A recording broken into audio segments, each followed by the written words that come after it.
You have a Pfizer report coming out, which the word is, it's historic. That's what the word is. That's what I hear. And if it's historic, you're going to see something. This was spying on my campaign, something that has never been done in the history of our country. This was an overthrow attempt at the presidency. They tried to overthrow the presidency. This is a disgrace. But the media is already jumping the gun and downplaying its findings before the December 9th release.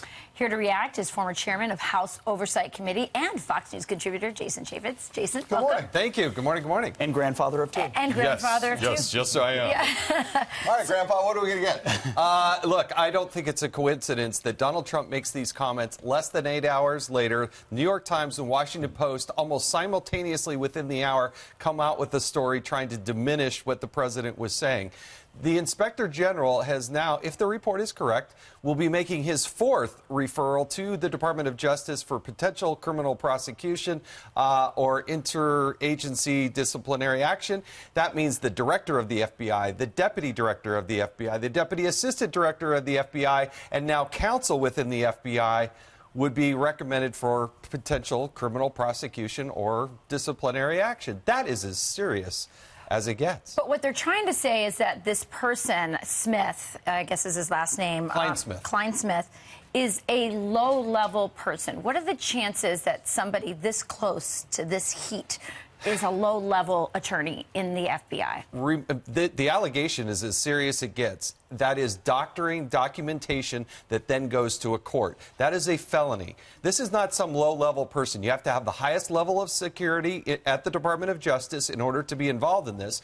This attorney was also involved in the Clinton email scandal, this FISA abuse issue. He was also part of the Mueller team, or at least assigned to part of the team. So the highest profile cases at the Department of Justice, this was the attorney working on those cases. So this article tries to diminish him as some low-level person who, you know, probably went rogue. But that's the person that they used and doctoring the documentation to spy on a presidential campaign. That's pretty serious. Could this be so big that it changes the conversation? And we've seen how potentially these hearings in the House Intel Committee may end up boomeranging against House Democrats. Does a report like this get the other media outlets in this town and elsewhere to actually acknowledge what happened in 2016? That's a heavy lift. The idea that the mainstream media is going to pay attention to this, I highly doubt it. But this is serious stuff. It is real. It is based on fact. Horowitz was appointed by President Obama, unanimously confirmed the United States Senate. He's taken 1.5 years to do it.